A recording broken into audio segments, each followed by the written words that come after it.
Hi, my name is Judd Tully. I'm the editor-at-large at Art in Auction magazine, and we're standing here at Pier 92 in Manhattan at the Armory Show, the modern section. And today we're going to quickly look at 3 galleries. We're at Chewacki & Company. This is a kind of riff or takeoff on what was a very famous show in 1913, which was the original Armory Show. That was the exhibition in New York that introduced so-called foreign art, as opposed to international art, to New York. It was a revolutionary exhibition, very controversial. The focus here is, instead of having a real Brancusi sculpture, which would be a unique piece and maybe worth $50 million, the gallery has put a appropriation artist, Mike Bidlow, and his takeoff on a famous Brancusi piece, which is titled Not Brancusi.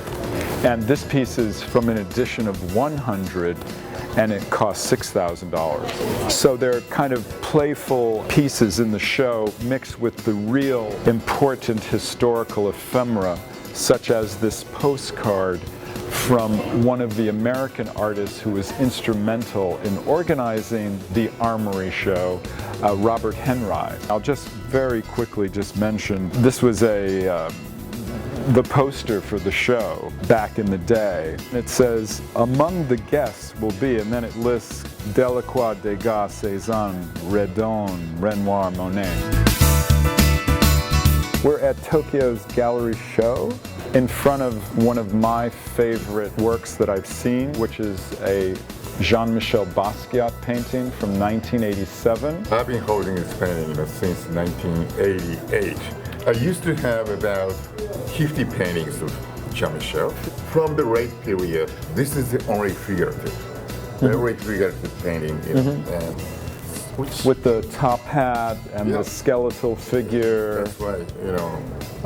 And is this color Xerox that's collaged on? Yeah. And it was painted the same year that Warhol died, That's 1987. Right. That's right. And then Basquiat passed away the following year. I understand there's some interest in the work. Sure. What would it take to take this painting away from the Armory into a new home? What would the well, that's gonna be a really sad story for me, because feel like I'm losing my daughter. What would the price be? Probably between $15 to $20 million, right? We're at the Los Angeles Gallery of Mark Selwyn. We're going to talk about an artist who I'm just learning about. Well, Robert Overbeat was a California artist who went to New York and showed his work to a gallerist named John Weber, who's one of the most important conceptual galleries in the 70s in New York.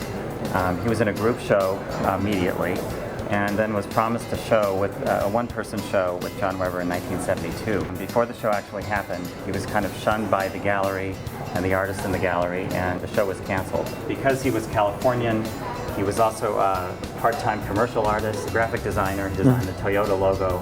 He really didn't get the recognition from the New York establishment that he deserved. So he's kind of being rediscovered, and we're happy to be able to share these with some of the New Yorkers. Can I ask you, if someone wanted to come here and acquire this, what are his prices like? Well, we have a rubbing of the studio floor, which again is all about movement, tracing, negative space, and that's $24,000, and then his prices go up to over $100,000.